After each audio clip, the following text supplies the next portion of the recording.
अस्सलाम वालेकुम। कैसी है तू? अमीना छूटते ही बोली। वालेकुम अस्सलाम। आज इतने अरसे बाद तुझे मेरी याद कैसे आ गई? एहसान फरामोश, वादा फरामोश। हादिया ने तीखे तंज के तीर फेंके। अरे अरे, पहले मेरी बात तो सुन ले। अपनी बोली चले जा रही है। अमीना ने हादिया के यूं लत्ते लेने पर उसे टोक कर कहा, अच्छा बोल। उसके लहजे में अभी भी खफगी का अंसर नुमाया था, जिसे अमीना ने बखूबी महसूस किया। देख हादिया, तू अपनी जगह राइट है।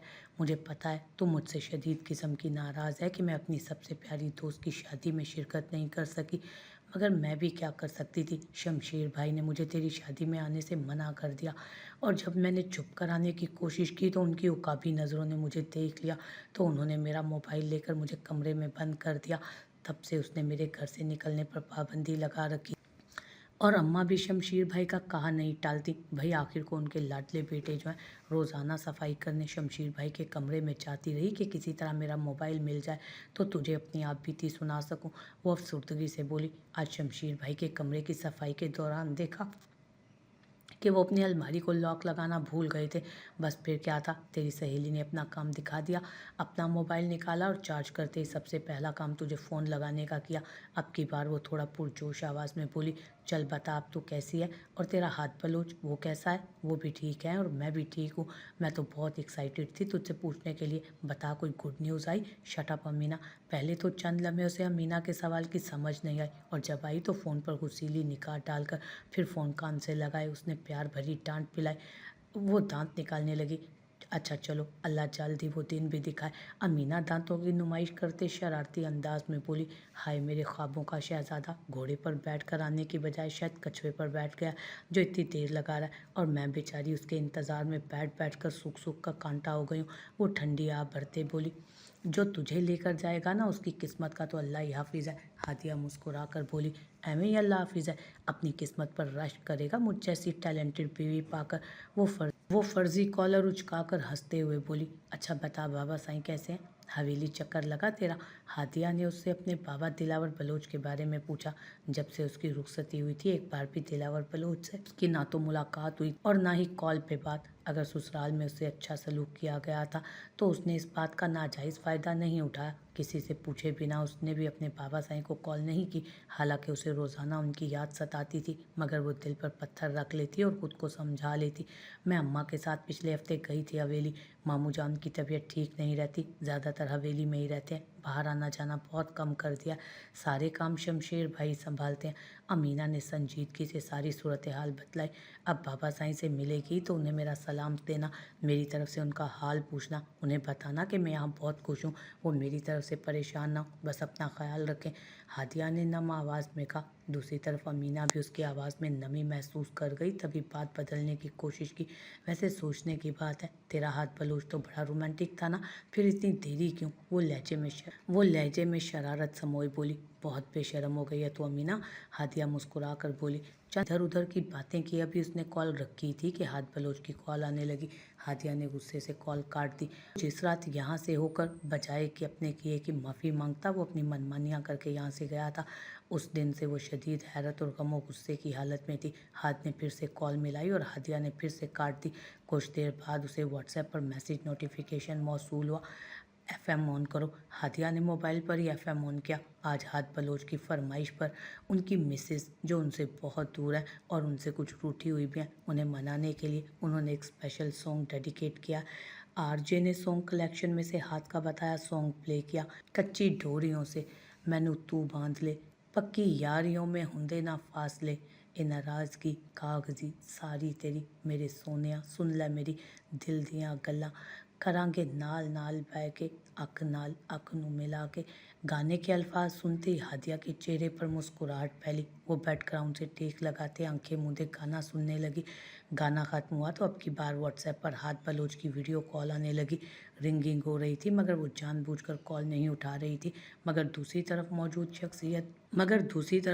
शख्सियत भी काफ़ी ढीठ साबित हुई थी, यानी बला की ढीठ। वो मुसलसल उसे कॉल किए जा रहा था।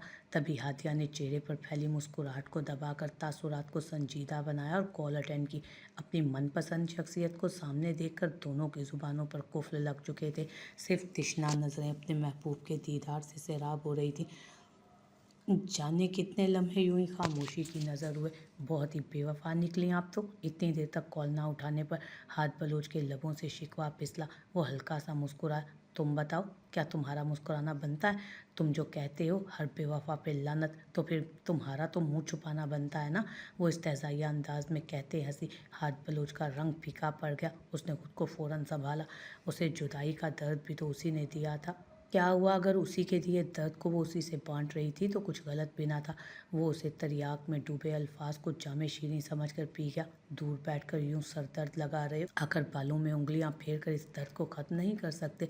वो हिम्मत दिखाना चाहती थी, मगर हर बार की तरह आज भी उसे सामने देख सारी नाराज़गी भुला बैठी और भीगी हुई आंखों से नम लहजे में बोली, काश आपके पास आ सकते तो अपने हाथों से आपका सर दबा देते। वो उसके चेहरे पर छाई अफसुर्दगी को दूर करने के लिए हल्के फुल्के अंदाज में पेश आया। और मैं तुम्हारा गला। वो अपने असली हंसी मिजाज वाले रूप में लौट आई थी। तभी मुस्कुरा कर बोली, हाथ इतना आसान है मोहब्बत भुला देना? क्या सच में तुम भूल गए वो सब? ना चाहते हुए भी वो अपने अंदर की तलखी छुपा नहीं सकी और मन में पनपता सवाल जुबान पर ले आए। मैं कुछ भी नहीं भूला हादिया। मुझे अब भी मोहब्बत है तुम्हारी आंखों के जादू से, तुम्हारी दिलकश अदाओं से, तुम्हारी कातिल जफाओं से। मुझे अब भी मोहब्बत है तुम्हारी राहों में रुकने से, तुम्हारी पलकों के झुकने से। मुझे अब भी मोहब्बत है तेरे कदमों की आहट से, तेरी हर मुस्कुराहट से, तेरी बातों की खुशबू से। वो एक बार बोला तो फिर रुका नहीं। बलोचन साईं शायरा, अब आपकी बारी। वो दिलकशी से मुस्कुरा कर बोला। हादिया ने गहरा सांस लिया और उसकी सहरज़दा आंखों में झांकते हुए कहा, मुझे अब भी मोहब्बत है तुम्हारे तैशो अदावत से, तुम्हारी बेजा शिकायत से, सहर व शाम हाथों पे मेहंदी से तेरा नाम लिखने से, यहाँ तक कि सनम मेरे तेरी हर एक आदत से। मुझे अब भी मोहब्बत है। हाथ, कभी कभी मोहब्बत आपको ऐसे दर्द से नवाज देती है कि आपके सामने आपके जिस्म के टुकड़े भी कर दिए जाएं तो आपको दर्द की वो शिद्दत महसूस नहीं होती जो आपको चाहने वाले के लहजा बदलने पर आपको महसूस होती है। वो कुर्बज़दा आवाज़ में बोली, तुमने मुझे ये घर दिया, सोना पैसा जायदाद सब कुछ देकर समझते हो कि तुमने फ़र्ज़ निभा दिया अपना। बीवी को खुशी शोहर के साथ में उसे चाहे जाने में। रो तो मत यार, बहुत बेबस हूँ मैं यहाँ। मेरे रूममेट बासित ने अपनी गर्लफ्रेंड के चक्कर में खुदकुशी कर ली। अब जब तक इन्वेस्टिगेशन कंप्लीट नहीं हो जाती मुझे शहर से निकलने की इजाज़त नहीं, वरना इस लम्हे उड़कर पहुँच जाता मैं तुम्हारे पास। मुझे सज़ा मिल रही है तुम्हें जुदाई देने की। अब मैं चाह कर भी तुम्हारे पास नहीं आ पा रहा। वो दिन दूर नहीं जब तुम रात के पहर आंख खोलोगी और अपने बलोच को करवट बदलते अपनी नज़रों के सामने पाओगी। तब मेरा बाजू तुम्हारे सर पर होगा और तुम्हारा हाथ मेरे हाथ में। मेरी सांसों की तपिश तुम्हारे चेहरे को दहकाएगी। जब मैं तुम्हारे चेहरे के एक एक नक्श को छूकर अपने होने का एहसास दूंगा, वो तुम्हें अपने सीने में कैद किए सुकून की नींद सोऊंगा। ऐसी एक नहीं हज़ारों यादगार रातें आएंगी हमारे दरमियान। मुझे अपनी शिद्दतों और ऊपर वाले दोनों पर भरोसा है। वो शिद्दत जज्बात से लबरेज अंदाज में बोला। तभी उसको शरारत सूझी। My lips are missing your lips बलोचन साईं। बहुत ही वाहियात किस्म के हस्बैंड हो तुम। वो शर्म से दोहरी हुई मसनूई खफकी चेहरे पर लाई बोली, ना यारा, सब हस्बैंड ऐसे ही होते हैं। वो हंसा। आप इतनी दूर बैठे हैं, एक छोटी सी फ्लाइंग किसी कर दो, उसी से गुजारा कर लूँगा। वो चेहरे पर मसनूई मासूमियत सजाए बोला, मैं तुम्हारी कोई फजूल बात नहीं मानूंगी। वो इनकारी हुई। वो क्यों भला?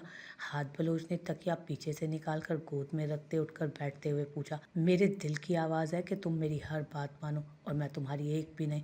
वो मिजाज से कहती हुई खिलखिला उठी, कभी नज़र ना लगे आपकी मुस्कान को, दुनिया की हर खुशी मिले मेरी जान को। वो उसे चहकते हुए देख शायराना अंदाज में बोला, चलो अब शाबाश, जल्दी से जो डिमांड की उसे पूरा करो। वो मसनूई रोबदार आवाज़ में बोला, मैं अपनी सास देवर सबकी लाडली हूँ।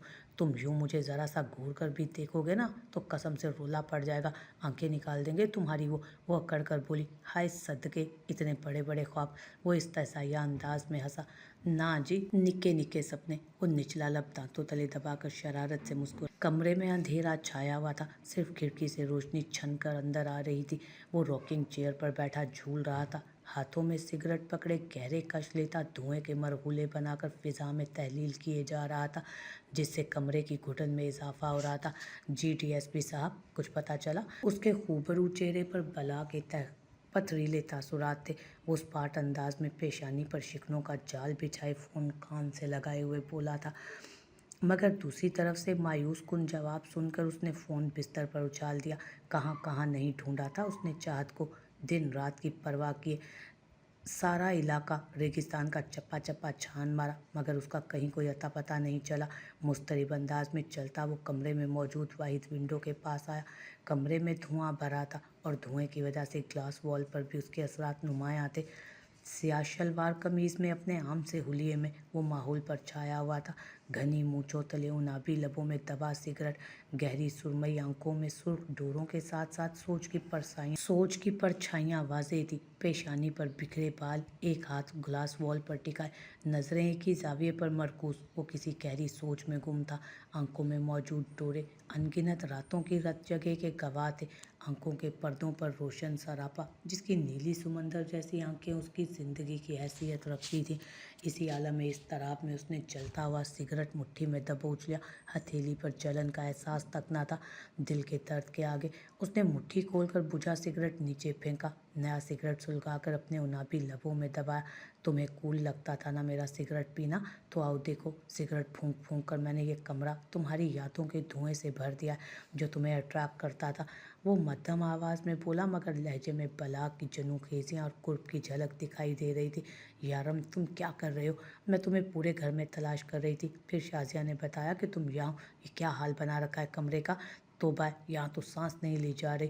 जरीश बलोच ने अंदर आकर कहते चेहरे के आगे हाथ लहराते धुएं को हटाया। फिर कमरे का दरवाज़ा खोल दिया और जाकर कमरे की खिड़की को खोला ताकि धुआं बाहर निकले। तुम कुछ बोल क्यों नहीं रहे यारम? चाहत कहाँ है? मुझे बताते क्यों नहीं? तुम साथ लेकर गए थे ना उसे, तो बताओ कहाँ छोड़ आए उसे? जवाब दो। वो तुन निगाहों से उसे देखते सवालों की बौछार कर गई। माँ, वो मुझे छोड़कर चली गई। जिस बात का डर था वही हुआ। वो किसी हारे हुए जुआरी की तरह शिकस्ता अंदाज में बोला। इतने मजबूत मर्द को यूं टूटते हुए देख जरीश बलोच के दिल को भी कुछ हुआ। उन्होंने उसका हाथ थामकर उसको अपने बराबर ही बिस्तर पर बिठा दिया और मुस्कुराते हुए उसका चेहरा देखने लगी। उनकी आंखों में उसके लिए प्यार ही प्यार था। वो जहाँ भी गई है लौट आएगी। तुमसे प्यार जो करती है, देखना ज़्यादा दिन तुमसे दूर नहीं रह पाएगी। तुम उसे ढूंढने की कोशिश जारी रखो। मैं भी अल्लाह पाक से दुआ मांगूंगी उसकी खैर आफियत से घर वापस आने की। दिल से मांगी दुआएं कभी रद्द नहीं होती। वो मेरे लिए बेटी जैसी है। अल्लाह ताला उसकी हिफाजत फरमाए। अगर वो रास्ता भटक गई है तो उसे वापसी की राह दिखलाए। वो दुआया अंदाज में बोली और यारम को तसल्ली देने लगी, लेकिन कोई तसल्ली, कोई दुआ उसके बेचैन दिल को करार नहीं दे सकी। वो जुदा हो गया देखते देखते। क्या से क्या हो गया देखते देखते। दिल की नगरी उजड़ सी गई। हादसा हो गया देखते देखते। इश्क करने का सोचा न था, बाखुदा हो गया देखते देखते। आतिश बलोच ने अपने दोस्त आहत के साथ मिलकर शहर में ही अपना नया बिजनेस स्टार्ट किया था। वो हर माह हवेली का चक्कर लगा लेता था, सबसे मिल आता। इस बार भी वो सबसे मिलने ही गया था, मगर रास्ते में यारम बलोच की जीप खड़ी देखी तो सोचा कि वो किसी मुश्किल में ना हो, तभी उसे ढूंढने लगा। मगर वहाँ उसका सामना यारम की बजाय बुरी हालत में चाहत से हुआ। वो उसके कहने के मुताबिक हवेली जाने के बजाय अपने साथ उसे वापस शहर ले आया। आतिश बलोच ऑफिस से थक कर वापस आया तो देखा वो अपने कमरे में बिस्तर पर गहरी नींद में थी। छोटी छोटी गुलाब की कलियों वाला हाफ स्लीव्स की शर्ट और ट्राउज़र में उसका मासूमियत भरा नोखेज सरापा मध्यम अंधेरे में भी जगमगा रहा था। दराज घनी मिशगानों की झालर शहाबी गालों पर साकिन थे। लंबे घने बाल नम थे और तकिए पर दूर तक फैले थे। कुछ लापरवाही से बिस्तर से नीचे मैट्रेस को छू रहे थे। वो तो एक निगाहें गलत डालकर पछताया कि निगाहें उसकी सहरंगेज दिलकश सरापे में उलझ कर रह गई। तभी सस्सी को नींद में भी अपने शहजादे की आमद की आहट और उसकी मखसूस कैलोन की महक महसूस हुई। उसने पट से अपनी गजाली आंखें खोल दी और दरवाजे में इस्तादा अपने शहजादे को देखा। सॉरी, वो मैंने शावर लिया था, आपका इंतज़ार कर रही थी। बिस्तर पर लेटी तो पता ही नहीं चला कि कब आँख लग गई। आप कब आई? वो झट बिस्तर से उठकर बैठ गई और पाँव नीचे लटकाए उसके पास आई। जब आप हमें ख्वाबों में देख रही थी। उसने गर्दन तिरछी किए धीमे से मुस्कुरा कर कहा। आपको कैसे पता चला? उसने नम खुले बालों को समेटते हुए उसे जूड़े की शक्ल देते हैरानगी से पूछा।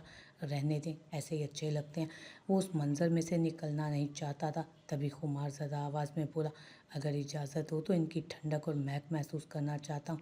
वो एक हाथ की उंगलियां उसके नम बालों में फंस आई, उसकी नरमाहट महसूस करते हुए उसकी सुराहीदार गर्दन पर झुका और उसी मध्यम से जख्म के निशान को अपने लम से महकाने लगा। वो जो अभी नींद के हिसार में थी पूरी तरह बेदार हुई। उसके वजूद में सनसनी दौड़ी। शहजादे, उसके गले में गिल्टी उभर कर माधूम हुई। वो लड़खड़ाती आवाज़ में बमुश्किल बोली थी, चाह को देकर आती हूँ। वो 2 कदम पीछे हुई और सर झुकाए उंगलियां मरोड़ने लगी। उसके गले में गिल्टी उभर कर माधूम हुई। वो लड़खड़ाती हुई आवाज़ में बमुश्किल बोली, चाह को देख कर आती हूँ। वो 2 कदम पीछे हुई और सर झुकाए उंगलियां मरोड़ने लगी। दिल जोरों से धड़कने लगा। पहली बार की गई उसकी बेबाक जिसारत पर। इतनी देर से वो साथ थे, दोस्ती भी हो चुकी थी, मगर आतिश बलोच ने कभी इस तरह उस पर हक नहीं जताया। लम्हों में छाया फसूं टूट चुका था। I am sorry. वो उसे नज़रें चुराते देखकर फ़ौरन बोला और कोट उतारकर सोफे पर उछालते कबर्ड से अपने कपड़े लेकर वॉशरूम की तरफ बढ़ गया। किसी के हाथों की नर्म गर्म नायत भरे लम्स ने उसने आंखें खोली। चाहत ने अपनी नीली आंखें खोलकर देखा तो उसकी पहली दोस्त ससी उसके बिल्कुल पास मौजूद थी। उसका हाथ अपने हाथों में लिए नरमी से उसे जगा रही थी। चाह उठो ना, चाह उठो ना, तुमने रात को भी खाना नहीं खाया। आप दोनों खा लें, मेरा बिल्कुल भी दिल नहीं कर रहा कुछ भी खाने को, उसने बेजारी से कहा। वो आ गए हैं, बाहर खाने की मेज़ पर इंतज़ार कर रहे हैं। हम सब साथ मिलकर खाना खाते हैं, हमें अच्छा लगेगा तुम्हारे साथ खाना खाना। आओ ना, ससी ने उसे बाहर आने पर जोर दिया तो चाहत बादल नखास्ता उठकर छोटे छोटे कदम उठाती उसकी तकलीद में बाहर आए। भाभी, आपने जो कहा मैंने आपकी बात मानी। मैंने किसी को कुछ नहीं बताया आपके बारे में कि आप यहाँ मेरे साथ हैं। यह आप दोनों मियाँ बीवी का आपसी मसला है। आतिश बलोच संजीदा अंदाज में बोल रहा था। चाहत ने नम आंखों से उसे देखा। मुझे पता है, आप उनके तो क्या, उनसे जुड़े किसी भी रिश्ते से ताल्लुक़ नहीं रखना चाहती थी। आप मेरे लिए काबिले इज़्ज़त हैं, मेरी बहनों जैसी। मैंने आपको यहाँ अपनी भाभी नहीं, बहन बना कर रखा है और आतिश बलोच को अपने से जुड़े हर रिश्ते का ख्याल रखना आता है। मैं आपके खाने पीने में ज़रा भी बेतवजही और लापरवाही बर्दाश्त नहीं करूँगा। चाहत ने अपनी आंखों में आए आंसू पीछे धकेलने की कोशिश की। चलें शुरू करें, उसने कहा तो चाहत ने प्लेट मज़ीद अपने आगे खिसकाई। ससी उन दोनों के आगे रखी प्लेट में खाना सर्व करने लगी। तुम बैठ जाओ। आतिश बलोच ने उससे चम्मच लेकर खुद अपनी प्लेट में सालन निकाला और रोटी निकालकर प्लेट में रखी। चाहत सर झुकाए बिरयानी की प्लेट में चम्मच चला रही थी। आतिश ने पहला निवाला बनाकर ससी के मुंह की तरफ बढ़ाया। ससी ने चाहत की मौजूदगी की वजह से आतिश को देखकर नाम महसूस अंदाज में नफ़ी में सर हिला, मगर आतिश ने चाहत की नज़रें नीचे देखकर उसके मुंह में निवाला डाल दिया और अब आंख के इशारे से उसे भी वैसा ही करने के लिए कहा। ससी का चेहरा दहक कर अनारी हुआ। मैं पानी लेकर आती हूँ। वो आतिश बलोच की जुमाइनी नज़रों से फरार हासिल करने के लिए किचन की तरफ भागी। जब तक आप नहीं चाहेंगी, आपके बारे में मैं किसी को नहीं बताऊंगा। अगर आपके कहे के मुताबिक भाई कसूरवार हैं तो हो सकता है मैं जब तक कोई बात आंखों से होते हुए ना देख लूँ उस पर राय कायम नहीं करता, और आपको भी यही मशवरा दूंगा, बिना पूरी बात जाने इतना बड़ा फ़ैसला लेना मेरा नहीं ख्याल कि ठीक होगा। लेकिन मैं आपको कोई बर्डन नहीं डालूंगा उनसे रब्ता करने के लिए। कहीं आप ये मत समझिएगा कि वो मेरे भाई हैं इसलिए मैं उनका साथ दे रहा हूँ। अगर मैं सारी उम्र उनके पास वापस ना जाना चाहूँ तो क्या आप तब भी मुझे अपने पास रखेंगे? इतने दिनों से दिमाग में कुलबुलाता सवाल आखिर वो लबों पर ले ही आई। मैं आप पर बोझ नहीं बनना चाहती, मैं कहीं और चली जाऊंगी, उसने ठहरे हुए अंदाज में कहा। याद रखिएगा, बहनें कभी भाइयों पर बोझ नहीं होती, उन्हीं के दम से तो भाइयों की ज़िंदगी में रौनक होती है। एक माह से ऊपर हो चुका है आपको यहाँ आए। अपनी सेहत का ख्याल रखें, जिस चीज़ की ज़रूरत हो बिला झिझक मुझे नहीं तो ससी को बता दें, मैं ले आऊँगा। ससी पानी का जग लेकर वापस आई तो आतिश की तरफ देखने से गुरेज बरत रही थी, मान वो फिर कोई फरमाइश ना कर दे। उसने पानी का गिलास लबों से लगाया ही था कि अपनी कमर के गिर्द उसका सरसराता हाथ महसूस हुआ। उसने सांस रोके आतिश बलोच की तरफ देखा जो दाएं हाथ से खाना खा रहा था और बाएं हाथ से उसकी कमर के गिर्द घेरा तंग कर रखा था। ससी की तो भूख ही उड़ गई थी उसके बदले तेवर देख। If you are not comfortable then it's okay. वो उसकी उड़ी हुई रंगत देख अपना हाथ वापस खींच चुका था। नैपकिन से हाथ साफ करते वो खफगी भरा चेहरा लिए वहाँ से उठकर टेरेस की तरफ चला गया। ससी उसकी नाराज़गी के ख्याल से खौफजदा होकर रह गई। उसका तो दिल बंद होने लगा था। अपने शहजादे को नाराज़ करके उसे दूसरा सांस भी नहीं आना था। वो उसके पीछे पीछे चली गई। जब चाहत आतिश बलोच के साथ यहाँ आई थी तभी ससी को यहाँ आतिश बलोच की बीवी के रूप में पहले तो बहुत हैरान हुई देखकर, मगर बाद में मुतमईन हुई। वो उसके लिए खुश थी कि ससी को उसका प्यार मिल गया और उसे उसकी बिछड़ी हुई दोस्त। आतिश ने ससी को कुछ भी चाहत को बताने से मना कर दिया था, खाना खाते चाहत की आंखों के सामने आज भी उस दिन का मंजर लहरा रहा था। उसकी गुर्बत के नशे में मदहोश उसे बिना सोचे समझे न जाने कब सारा सच बता गया।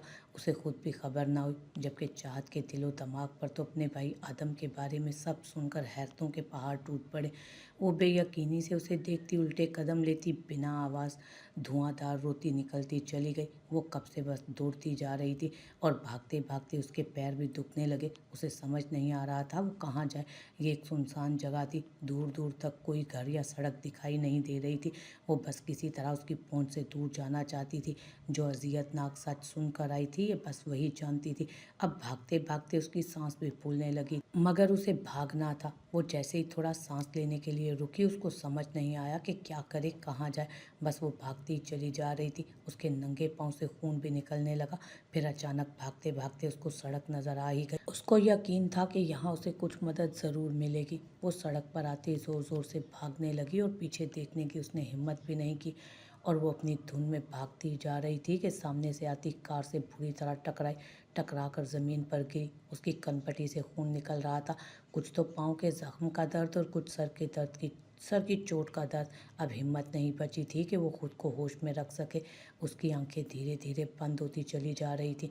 एक आखिरी एहसास जो हुआ तो उसको दो हाथों के उठाने का था। मुझे जाने दें, मुझे वापस उसके पास नहीं जाना। वो कातिल है मेरे ब्रो के, और मैं अपने ब्रो के कातिल के साथ एक पल नहीं गुजार सकती। उनके साथ रहना तो दूर की बात है, मैं ज़िंदगी में कभी दोबारा उनकी शक्ल भी नहीं देखना चाहती। जाने दे मुझे, आप जैसा चाहती हैं वैसा ही होगा। आई स्वेयर, उसने तसल्ली बख्श अंदाज में कहा। इससे पहले कि वो शिकस्ता वजूद लिए वहीं गिर जाती, उसने हाथ बढ़ाकर उसे सहारा दिया। आप आए मेरे साथ। वो उसे अपने साथ ले गया। वो अपने लिए कपड़े निकाल रही थी जब उसे चक्कर आया। अलमारी का सहारा लिए वो वहीं बैठती चली गई। क्या हुआ चा, तुम ठीक हो?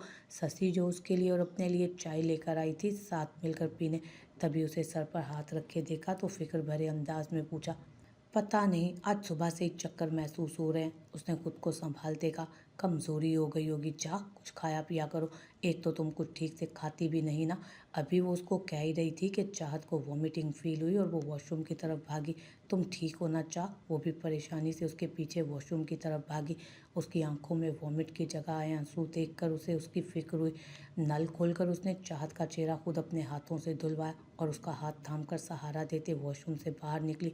चाह, मैं इन्हें कहती हूँ तुम्हें डॉक्टर के पास ले चलते हैं, तुम ये चादर लो। उसने अलमारी से शॉल निकालकर उसकी तरफ बढ़ाई। नहीं शशि, उसकी ज़रूरत नहीं, मैं ठीक हूँ। उसने निढाल से बिस्तर पर गिरने के अंदाज में तकिए पर सर गिराते कहा, बिल्कुल भी ठीक नहीं लग रही, उठो चलो। उसने उसे उठाकर बिठाते हुए कहा, मुझसे चला नहीं जाएगा, चक्कर आ रहे हैं, प्लीज़। उसने दोबारा तकिए पर सर गिरा लिया। पता नहीं उल्टियाँ क्यों आ रही हैं, मुझे परेशानी हो रही है। पता है, वो कह रहे थे कि अम्मा का वक्त रहते इलाज नहीं करवाया था, इसलिए उनका मर्ज बिगड़ गया। अब तुम लापरवाही मत करो, आओ ना, कुछ ही देर की बात है, फिर वापस आकर आराम कर लेना, हिम्मत करो। उसने उसे उठाकर बिठाते हुए कहा। अब वो उसकी कंधों पर शॉल फैला रही थी, फिर उसके पाँव के पास चप्पल की और उसे पहना लिया। शशि ने आतिश बलोच को बताया, जो बाहर लाउंज में बैठा एलईडी पर न्यूज़ देख रहा था। शशि से चाहत की तबीयत का सुनकर गाड़ी की चाबी लेकर वो बाहर निकल गया। शशि भी चादर में चाह को थामे गाड़ी तक लेकर आए। उन दोनों को गाड़ी में बिठाकर वो ड्राइविंग सीट पर बैठा। अब उसे डॉक्टर के सामने लिए बैठे थे। कब से है ये कंडीशन आपकी? डॉक्टर ने तफसीली चेकअप के बाद पूछा। कल एक दो बार चक्कर आए, मगर आज तो बार बार सर चकरा रहा है और वॉमिटिंग भी हो रही है। चाहत ने बताया। ये आपके हस्बैंड है? उन्होंने चाहत से आतिश बलोच के बारे में पूछा। नहीं, ये मेरी सिस्टर है, हमारे पास रहने के लिए आई हैं, तो इनकी तबीयत अचानक ख़राब हो गई, इसीलिए आपके पास लेकर आए हैं। ये ठीक तो हैं, कोई परेशानी वाली बात तो नहीं? डॉक्टर आतिश ज़ारा के पास ले जाने की बजाय चाहत को करीबी अस्पताल में लेकर आया था, क्योंकि डॉक्टर ज़ारा यारम की कुलीग और फ्रेंड थी। वो ज़रूर यारम को चाहत के बारे में बता सकती थी। अगर चाहत उस पर भरोसा करके उसके साथ रह रही थी तो वो उसका भरोसा तोड़ना नहीं चाहता था, कोई भी गलत काम करके। जी सब ठीक है, कोई परेशानी वाली बात नहीं, बल्कि खुशी वाली बात है। एक्चुअली आप मामू बनने वाले हैं, कॉन्ग्रेचुलेशंस। वो पेशावराना अंदाज में हल्का सा मुस्कुराकर बोली। चाहत के चेहरे का रंग मज़ीद फीका पड़ गया, जबकि शशि और आतिश एक दूसरे को देखते खुशी से फूले नहीं समा रहे थे। लेकिन ये बहुत ज़्यादा वीक है, मैं कुछ टेस्ट लिख कर दे रही हूँ, वो आप लाजमी करवा लें, और ये वाइटामिन रेगुलरली यूज़ करवाएं। वो फ्रेश जूसेस और फ्रेश फ्रूट्स का ज़्यादा इस्तेमाल करें, ये इंटरनली बहुत वीक है। जी डॉक्टर ठीक है। ससी की खुशी की कोई इंतहा नहीं थी। वो चाहत का हाथ पकड़कर वहाँ से निकल आई बाहर। आतिश मेडिसिन लेने चला गया तो दोनों गाड़ी में बैठ गई।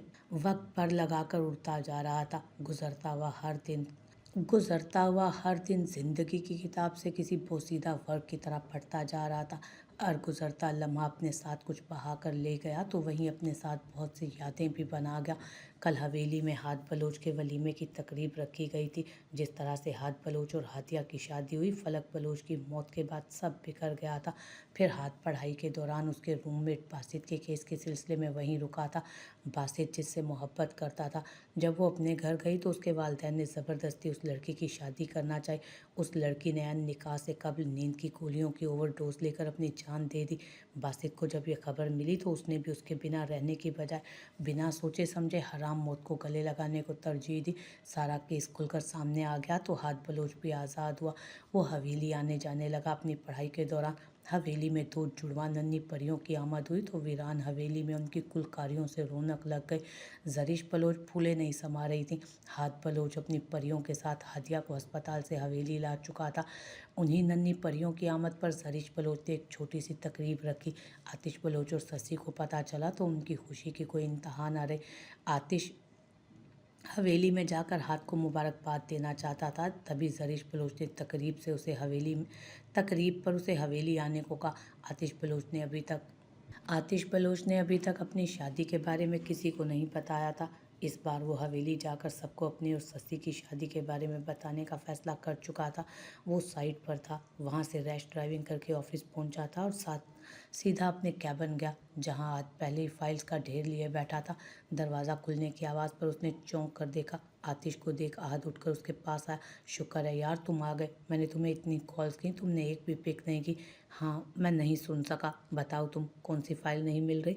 उसने सवालिया नज़रों से हाथ की तरफ देखा। यार वो कॉन्ट्रैक्ट फाइल नहीं मिल रही जो दुबई वाले डेलीगेशन के साथ 2 दिन पहले हुआ है हमारा, जिस पर तुम्हारे साइन चाहिए थे। वो फाइल मुझे लगता है मैंने तुम्हें दी थी। आहद ने उसकी तरफ देखते तशवीशी अंदाज में कहा। आतिश बलोच को भी फ़ौरन याद आया कि वो फ़ाइल आहद ने उसको पकड़ाई थी। उसने वो फ़ाइल कहाँ रखी उसको याद नहीं आ रहा था। हाँ यार वो फ़ाइल तुमने मुझे ही दी थी। मैं वो घर पर ही रख गया था, शायद मैं लेकर आता हूँ। वो परेशानी से बोला और याद करने की कोशिश करने लगा कि उसने फ़ाइल कहाँ रखी थी। पहली बार उसने इस तरह की लापरवाही की थी। आतिश उस पर तुम्हारे साइन भी नहीं थे। तुमने कहा था मैं घर जाकर कर दूंगा। आज हमने उसकी कॉपी मिस्टर अल्ताफ़ को देनी है। आहद ने इधर उधर परेशानी से चक्कर लगाते कहा। तुम टेंशन ना लो, मैं घर जाकर देखता हूँ। उसने आहत को तसल्ली दी और ऑफिस से बाहर आया। परेशानी तो उसको भी बहुत थी, लेकिन उसने जाहिर नहीं की। ये उनके लिए काफ़ी बड़ा कॉन्ट्रैक्ट था और एक चैलेंज भी। लेकिन अगर वो उनको फाइल ना मिली तो यकीनन ये कॉन्ट्रैक्ट किसी और को मिल जाता। वो चाहत के साथ लाउंज में बैठी थी जब बाहर आतिश की गाड़ी के हॉर्न की आवाज़ आई। वो भी ये सोच ही रही थी कि कौन आया होगा। उसने आतिश को तेज़ी से अंदर आते देखा, जो इधर उधर देखे बगैर सीधा सीढ़ियाँ चढ़ गया।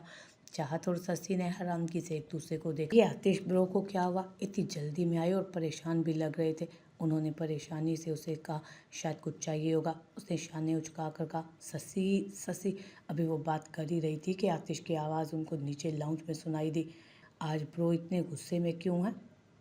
मैंने इससे पहले तो उनको इतने गुस्से में नहीं देखा। शशि तुम जाकर देखो तो सही। जुबैदा जो पास बैठी मटर छील रही थी, उन्होंने शशि को ऊपर जाने को कहा और खुद भी फिक्र से खड़ी हुई। मैं देखती हूँ, आप दोनों इसे संभालें। उसने चाहत और जुबैदा को बैठने का कहा और उठकर सीढ़ियाँ चढ़ गई। वो भी परेशान हो गई थी। उसने भी आज ही आतिश बलोच की पहली बार इतनी ऊंची आवाज़ सुनी थी। शशि रूम की सफाई किसने किया? यहाँ मैंने बहुत इंपॉर्टेंट फाइल रखी थी जो अब नहीं मिल रही। उसने जैसे ही कमरे में कदम रखा तो उसके कानों में आतिश बलोच की झुंझलाहट भरी आवाज़ आई। जब उसने कमरे का दरवाज़ा आहिस्ता से खोलकर अंदर देखा तो ठिठक गई। चीज़ें इधर उधर हो चुकी थी। बेड की साइड वाले ड्रॉर खुले थे, ड्रेसिंग के ड्रॉर भी खुले थे। कमरे का हशर नशर हो चुका था और आतिश वार्डरोब में घुसा फाइल ढूंढने की नाकाम कोशिश कर रहा था। शशि तेज़ी से अंदर आ गई। उसने उसके आने का कोई नोटिस नहीं लिया और अपने काम में लगा रहा। वो चलती उसके पास आ खड़ी। कौन सी फाइल ढूंढ रहे हैं आप और इतना गुस्सा क्यों कर रहे हैं? सब ठीक तो है? आतिश बलोच ने अपने करीब शशि की आवाज़ सुन मुड़कर पीछे देखा। मैं वो फाइल ढूंढ रहा हूँ जो 2 दिन पहले मैं लेकर आया, जिस रात मैं मीटिंग से लेट आया था। ब्लू कलर की फाइल थी, उसने कहा और फिर से वार्डरोब देखने लगा। Blue file? उसने जेरे लब दोहराया। ब्लू फाइल मतलब नीली फाइल। रूम की डस्टिंग किसने की है शशि? आतिश ने वार्डरोब को बंद किया और उसकी तरफ मुड़ा। मेरे अलावा हमारे कमरे में कौन आएगा? वो नीली फाइल तो मैंने रखी है, वो टेबल के पास गिरी हुई थी, मुझे लगा उसकी ज़रूरत नहीं, मैंने उठाकर रख दी। उसने हाथों को मसलते बहुत आहिस्ता से उसको बताया, क्योंकि वो उस वक्त बहुत गुस्से में था। आतिश ने उसकी तरफ देखा। तुमने रखी है फाइल शशि? उसने हैरानगी से पूछा। उसने अब नॉर्मल लबो लहजे में पूछा। जी। शशि ने सर झुकाए पूछा। आपने ऐसे ही वो फाइल फेंकी हुई थी, मुझे लगा उसकी ज़रूरत नहीं है, मैंने उठाकर आपकी किताबों वाले रूम के खाने में जाकर रख दी। उसने वजाहत दी और आतिश बलूच चलता उसके पास आया। शुक्र है तुमने स्टडी रूम में रख दी, कूड़ा समझ कर कहीं और फेंक नहीं दी। उसने शशि की तरफ देख शरारत से कहा। उफ, मैं इतनी पागल भी नहीं कि आपके काम की चीज़ आपसे बिना पूछे फेंक दूंगी कहीं और जाकर। उसने बुरा मनाते कहा और बाहर जाने के लिए मुड़ी। अब किधर जा रही हो तुम? उसने शशि को बाहर जाते पूछा। उसने शशि को बाहर जाते देखकर पूछा था। फाइल लेने जा रही हूँ। और हाँ, एक बात कहनी है आपसे, अगर आप गुस्सा करने की बजाय सब्र से पूछ लेते तो अब रूम की ये हालत ना होती। सब्र भी किसी चीज़ का नाम है। उसने मुंह बिसोड़कर तीखे लहजे में कमरे की अबतर हालत की तरफ इशारा करके कहा और कमरे से बाहर निकल गई। आतिश बलूच के लबों पर मुस्कुराहट बिखरी थी उसके इस तरह बीवी के अंदाज पर डांटने पर। कुछ देर बाद शशि ने उसको फाइल ला दी। सॉरी शहजादी, बस कुछ टेंशन में था। उसने गहरा सांस खींचकर कहा। आज तैयार हो जाना, हमें हवेली के लिए निकलना है, उसने सादा अंदाज में कहते हुए शशि के सर पर धमाका किया। क्या? वो फटी फटी नज़रों से उसे देखने लगी। ये क्या कह रहे हैं आप? मैं वहाँ कैसे? वो बमुश्किल लड़खड़ाती आवाज़ में बोली। शशि, हमारी शादी को काफ़ी अरसा हो चुका है, बहुत छुपा चुका हूँ मैं अपने घर वालों से इतनी बड़ी बात। मैं अब मज़ीद उन्हें धोखे में नहीं रख सकता। मैं सिर्फ तुम्हारे नॉर्मल होने के इंतज़ार में था ताकि तुम सबको फेस कर सको। वो उसके शानों पर अपने दोनों भारी हाथों से हल्का सा वज़न डालकर उसे अपने साथ का एहसास दिला रहा था। और परेशान इसीलिए हूँ कि न जाने मासा का क्या रिएक्शन हो, मतलब वो तुम्हें बहू के रूप में कबूल करेंगी भी या नहीं, मुझे इसी बात का डर है। शशि, जो वापस गाँव उसी जगह जाने का सुनकर हवास भागता हुई थी जहाँ उसने अपना सब कुछ खो दिया था। जरीश बलोच के रद्द-ए-अमल के बारे में सोचकर मज़ीद परेशान हुई और खाली खाली नज़रों से उसे देखने लगी। मुझे वहाँ नहीं जाना शहज़ादे, मेरी इस नाफरमानी, इस गुस्ताखी के लिए माफ़ी चाहती हूँ। आंखों के किनारे भीग गए थे उसके। आंसू पलकों की बाढ़ तोड़कर उसके रुखसारों को भिगोने लगे। शशि, आप मेरी ज़िंदगी का सबसे हसीन हिस्सा हैं, आपको मुझ पर यकीन नहीं है क्या? मेरे होते हुए कोई आपको छूना तो दूर, आप पर बुरी नज़र भी नहीं डाल सकता। आप पर उठने वाली हर बुरी नज़र की बिसारत छीन लूँगा मैं। वो अटल अंदाज में कहते उसके आंसू अपने पूरों से चुनने लगा। मेरे साथ रहते हुए अब तक तो आपको एतमाद हो जाना चाहिए ना मुझ पर, और ख़ुद को भी बाएतमाद कर लेना चाहिए था। वो उसे अपने शाने से लगाते उसके बालों में उंगलियां चलाने लगा। फिर भी मुझे डर लग रहा है वहाँ जाने से। वो अब तक घबराई हुई सी थी। अगर बात माँ के डरने की है तो मुझे उम्मीद है वो ज़रूर तुम्हें अपनी बहू के रूप में अपनाएंगी। आतिश बलोच ने उसकी हिम्मत बंधाई। अपनी और मेरी पैकिंग कर लेना, मुबारकबाद देकर 1-2 दिन रहकर वापस आ जाएंगे। मुझे ऑफिस का भी काम करना है, ज़्यादा दिन वहाँ नहीं रुकेंगे। वापसी पर न्यू बॉर्न बेबीज़ के लिए गिफ्ट्स भी लेता आऊँगा, बस तुम तैयार रहना। ठीक है, मगर अम्मा और चाहत? उसने जुबैदा और चाहत के बारे में पूछा। तभी बाहर से कुछ गिरने की आवाज़ सुनकर चौंकते वो दोनों बाहर की तरफ आए। Oh my little master! Atish Baloch ने बुराक को गोद में उठाकर चटाचट उसके फूले गाल चूम डाले। भाई से भेजे मेरी तरफ, अभी से सीधा करती हूँ। चाहत जो किचन में उसके लिए दूध गर्म करने गई थी, फर्श पर वॉज गिरा देखा जिसकी किरचियाँ फैली थी। तोड़ दिया ना इसने फिर से कुछ? इस नवाब का रोज़ का काम है कुछ ना कुछ तोड़ना, वो बुराक को घूरते हुए बोली, जबकि वो आतिश की सपोर्ट मिलते अपनी माँ के गुस्से को खातिर में लाए बिना आतिश के साथ लिपटा रहा और आतिश के गाल उसी अंदाज में चूम रहा था जैसे कुछ देर पहले आतिश ने उसके गाल चूमे थे। दोनों की आपस में खूब बनती थी। ऑफिस से आते ही आतिश बलोच भी ज़्यादा वक्त बुराक के साथ गुजारता। उसकी शरारतें देखकर उसे अपना बचपन याद आ जाता। एक तो उसने कसम खाई हुई है शूज़ तो पहनने ही नहीं, नया नया चलना सीख रहा है। हाथ पाँव उसके ज़रूरत से ज़्यादा चलने लगे हैं। कभी चीज़ों को पकड़ कर चलता है तो कभी हाथ मारकर सब गिरा देता है। अगर कुछ पाँव में लग जाए तो तौबा, रो रो कर सारा घर सर पर उठा लेता है। सच कहूँ तो आपने इसे बिगाड़ दिया। लाएं दें इसे, मैं सीधा करती हूँ अभी। वो आतिश से कहती बुराक की तरफ गुस्से से बड़ी। बस भाभी, मेरे लिटिल मास्टर से दूर रहिएगा। लाइए इसका दूध मुझे दे, मैं पिलाता हूँ। कोई दुश्मन मेरे लिटिल मास्टर के पास भटकना भी नहीं चाहिए, वो मुस्कुरा कर बोला, क्योंकि बुराक चाहत को जारिहाना तेवरों से अपनी तरफ बढ़ता देख आतिश बलोच के सीने में मुंह छुपा चुका था। माँ, बुराक अभी बोलना सीख रहा था। जी मेरी जान, उसने उसके गाल को प्यार से छू कर कहा। अभी दूसरा कोई लफ्ज़ नहीं बोलता था, तभी आतिश को भी माई कहकर मुखातिब करता था। मेरे लिटिल मास्टर को चॉकलेट खानी है। चॉकलेट सुनते ही बुराक के चेहरे पर हंसी आई थी। आपने तो ऑफिस वापस जाना था ना फाइल लेकर, शशि ने उसे याद दिलाया। ओ शिट, उसने याद आते ही कहा, शशि ये पकड़ाओ बुराक को, अभी भाभी गुस्से में है, ये ना हो हमारे लिटिल मास्टर इनके गुस्से का शिकार हो जाए। आतिश ने मुस्कुराकर कहा तो चाहत जो गुस्से में खड़ी थी मुस्कुराने लगी। आपके लिए मैं वापसी पर चॉकलेट लाऊंगा। इतनी ज़्यादा, उसने दोनों बाजू खोलकर प्यार से कहा। बुराक के मासूम चेहरे की चमक में इजाफा हुआ। वो उसके गाल पर भूसा देते फाइल लिए बाहर निकल गया। बुराक आओ माँ पास। चाहत ने दूध एक तरफ रखकर दोनों हाथ फैलाए और उसे शशि की गोद से पकड़ने के लिए, मगर वो शशि के शाने से चिपका रहा। शशि भी बुराक की शरारत पर हंसने लगी। ठीक है, अब रहो खाला के पास ही, अब मेरे पीछे आए ना तो फिर बताऊंगी, वो नाराज़गी से कहते जाने लगी, तभी पलटी। और हाँ, वो कैटो है ना, उसे अपना बेबी बनाऊंगी, उसी के साथ हक करके सोऊंगी। अब कोई भी ना आए मेरे कमरे में मेरे पास इसी करने या हक करने। वो ऊंची आवाज़ में उसे बावर कराते बोली। इससे पहले कि वो वहाँ से जाती, माँ उसे अपने पीछे से बुराक की आवाज़ सुनाई दी तो वो मुस्कुराए बिना ना रह सकी। पलटी तो वो दोनों बाजू फैलाए उसी का मुंतज़िर था। चाहत ने तेज़ी से आगे बढ़कर उसे बाजुओं में भरा। आई लव यू मेरी जान। उसने बुराक के गाल पर प्यार किया। लेकिन आप मम्मा को तंग करते हो ना, बिल्कुल बात नहीं मानते, अब कुछ भी नहीं तोड़ना, ठीक है, वो बुराक को समझा रही थी। उसने अपनी माँ की नाराज़गी के ख्याल से झट सर असबात में हिला दिया था।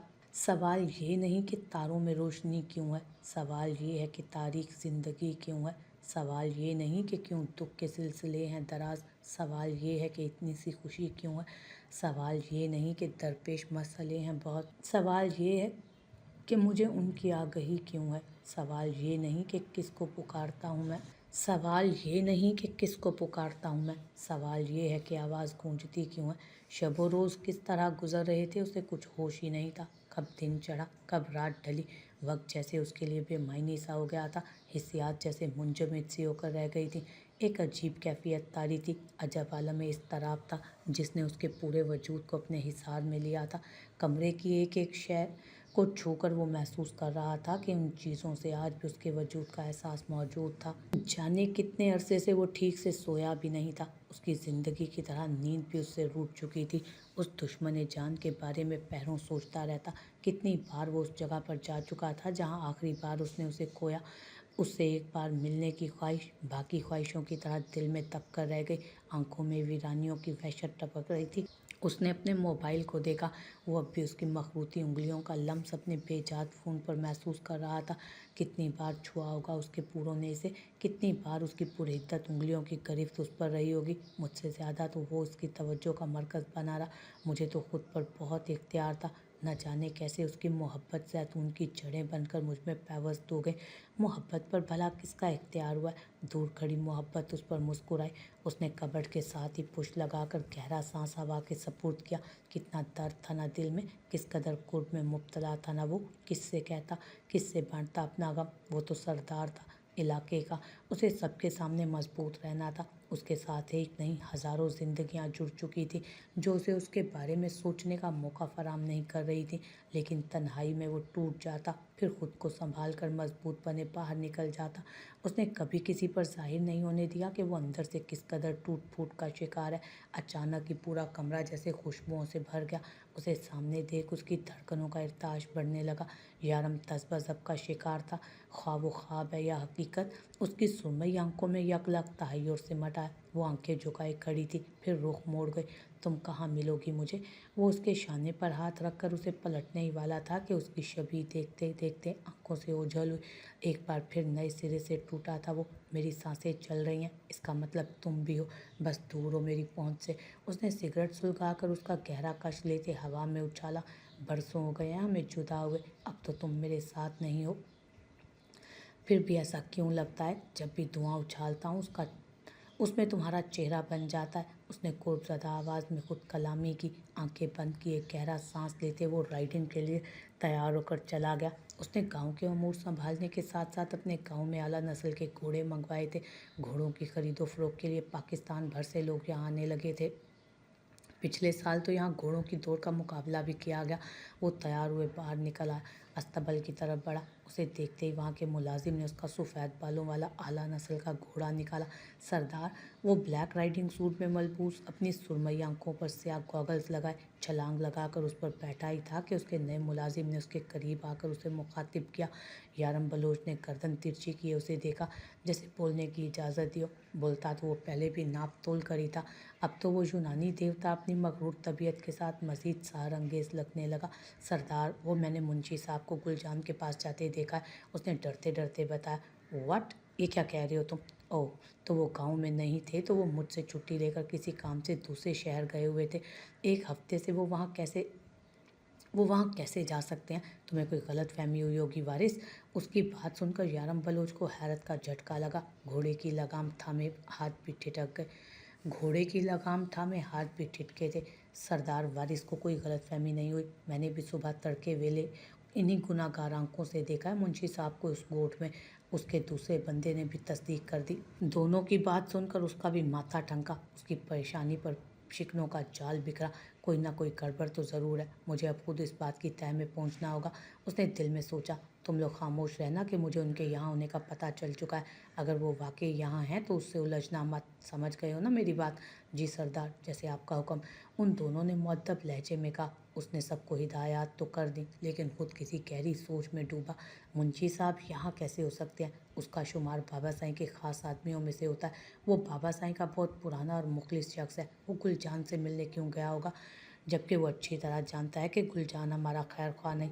वो ज़ेरे लब बुड़बुड़ाया। सरदार, हम उस पर नज़र रखते हैं। वारिस धीरे से बोला। हाँ अच्छा, जाओ तुम लोग, लेकिन अगर अब वो कहीं नज़र आए तो मुझे ज़रूर बताना।